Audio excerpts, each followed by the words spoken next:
আসসালামু আলাইকুম। আশা করি আলহামদুলিল্লাহ ভালো আছেন। আলহামদুলিল্লাহ আমরাও ভালো আছি।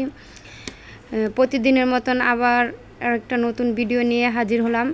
এখানে রসুন আর পেঁয়াজ ভাজতেছি ডাল বাগার দেওয়ার জন্য। আজকে আম দিয়ে ডাল রান্না করতেছি।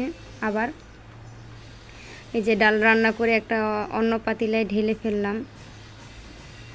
এখন মাছ ভুনা করব, আর শিং মাছ ভুনা করব। তার জন্য পেঁয়াজ ভেজে এবং মশলা টশলা দিয়ে সুন্দর করে কষিয়ে নিচ্ছি, জানি কাঁচা গন্ধ না লাগে। এই জন্য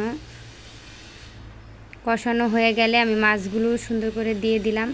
আবার একটু পানি দিয়ে আমি মাছগুলো কষিয়ে নেব। আমি কিন্তু মশলা অল্প একটু পরিমাণ পানি দিয়ে কষিয়ে নিয়েছিলাম। এখন আবার মাছ দিয়ে আবার একটু কষিয়ে নিব। এই যে পানি পরিমাণ মতন দিয়েছি, অল্পই, শুধু কষানোর জন্য। কষানো আমার হয়ে গেছে। এখন আমি ঝোলের পানি দিয়ে দেব। ঝোলের পানি দিয়ে তারপরে আমি ঘরের কাজ কাম করতে চলে যাব, কেননা প্রায় 11টার কাছাকাছি চলে আসছে।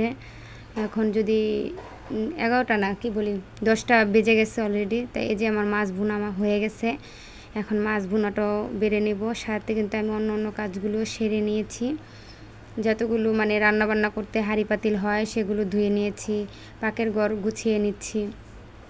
আর এই যে ভাতও রান্না হয়ে গেছে, একবারে রাত্রের সহ ভাত রান্না করেছি, জানি রাত্রে রান্না করতে না হয়। এই যে দেখেন সুন্দর করে পাকের ঘর পরিষ্কার করে নিয়েছি। তাই একটা দুঃখের কথা কি বলবো, আমার বড় ছেলেটাও হঠাৎ করে অসুস্থ হয়ে গেছে। ওরে মাদ্রাসায় দিয়ে আসছিলাম, তো হঠাৎ করে মাদ্রাসা থেকে ফোন দিয়েছে, জানি মুজাহিদরে যেয়ে নিয়ে আসি।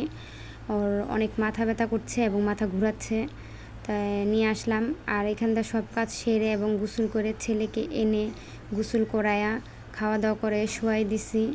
আল্লাহ যেন ওরে সুস্থ করে দেয়, কেননা অসুস্থ থাকলে, ছেলে মেয়ে যদি অসুস্থ থাকে তখন কিন্তু মাদের মন ভালো থাকে না। ভিডিওটা যদি ভালো লেগে থাকে অবশ্যই লাইক কমেন্ট শেয়ার করতে ভুলে যাবেন না। এতবার একটা গাড়টি দেখে অবশ্যই বলবেন যে ভাইয়া কি চলে আসছেনি। আপনাদের ভাইয়া চলে আসে নাই, এই